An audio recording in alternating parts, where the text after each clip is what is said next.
الاجنحه اللي قدامنا دي مشويه في الفرن ومن غير دخان. انسي بقى اي تتبيله مشاوي عرفتيها قبل كده، وجربي التتبيله بتاعتي ومش هتندمي. لو اول مره تشوفوا قناتي لايك وشير للفيديو، ما تنسوش اشتراك للقناه وتفعلوا الجرس. نسمي الله ونبدا. معايا طماطميتين صغيرين، بصلايتين متوسطين برضو، ومعايا واحد فلفل اللي هو الحار ده. ما تخافوش، طعمه مش بيبقى اللي هو الطعم القوي يعني، بيدي طعم حلو. ومعايا واحد فلفل رومي، يفضل الاحمر ده، لو اخضر عادي برضو. تمام كده،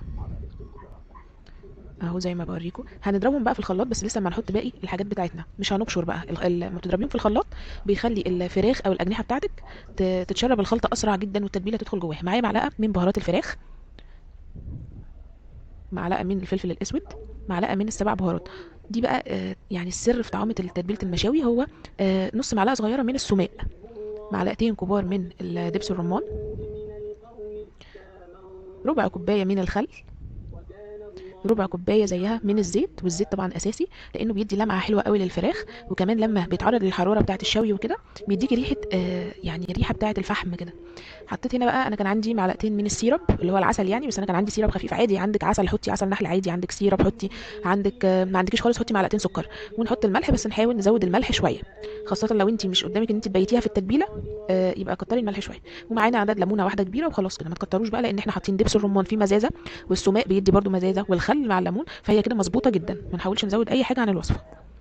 تمام، بس هي كده مية مية. هنضربها بقى في الخلاط. هتتضرب ازاي؟ هي فيها سوائل اهي، ما تقلقوش اهو انا بوريكم. هي طبعا في الاول بس بتحاول الخلاط بيبقى فيه صعوبه شويه، بس بتتضرب عادي. تمام اهو، يعني حاولي شغلي كده بس لغايه ما يشتغل معاكي، هتتضرب عادي زي الفل، مش هيبقى فيها حتى قطع خالص. ده افضل من انك تبشري البصل وتبشري الطماطم، فبتبقى قطع، وبتبقى كمان بتتحرق منك على الفراخ، فبتبقى مش لذيذه خالص. تمام كده. طيب عندي بقى التتبيله دي تنفع اجنحه، تنفع وراك، فرخه كامله، اللي انت عايزاه، والطريقه كمان. آه، اهو هحط التتبيله بتاعتي. يفضل ان انا كل ما اسيبها في التتبيله يبقى افضل، وبتتشرب الطعم وتبقى تحفه. طيب اقل حاجه سيبيها في التتبيله ساعتين. اتزنقتي قوي سيبيها ساعه.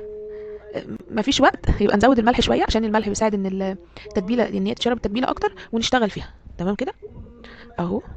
طبعا نقلبها كويس، ولو قدرتي ان انت تديها غزات كده بالسكينه في اللحم نفسه يبقى تمام. طيب جينا بقى لطريقه التسويه، وهي اهم حاجه في الموضوع. هتجيب عندي الصاج بتاع الفرن. طبعا انا عندي هنا البوتاجاز صغير، فالصاج بتاعه صغير عادي. انت عندك الكبير عادي، اشتغلي عادي. هتحطي فيه ميه، طبعا انا بوريكم ان هي ميه بارده عادي، مش لازم مغليه. ودي السلكه او الشبكه بتاعه الفرن، انا مش هحطهم كده في الفرن، بس انا بوريكم يعني. تمام، بحط الاجنحه، الوش بتاعها اللي فوق ده زي ما انتم شايفين كده اهو، ما تقلبيهاش، عشان الجزء اللي فوق ده اللي فيه الدهون، فبينزل الدهون على اللحم كده وتستوي وتاخد طعم تحفه، غير العكس. او زي ما بقول لكم بقى، نرجع لكلامنا، ان احنا الشبكه دي هتتحط فين؟ في نص الفرن. والصاج اللي فيه الميه ده هيتحط على ارضيه الفرن، عشان بس اي دهون تنزل من او زي ما بوريكم كده، اي دهون تنزل من الاجنحه. طبعا هي بتدخل فرن سخن جدا، تنزل في الصاج، وكمان الميه دي هتطريها لي جدا. وبس كده. ما تنسوش بقى تفعلوا الجرس، واللي مش مشترك يعمل اشتراك. والسلام عليكم ورحمه الله وبركاته.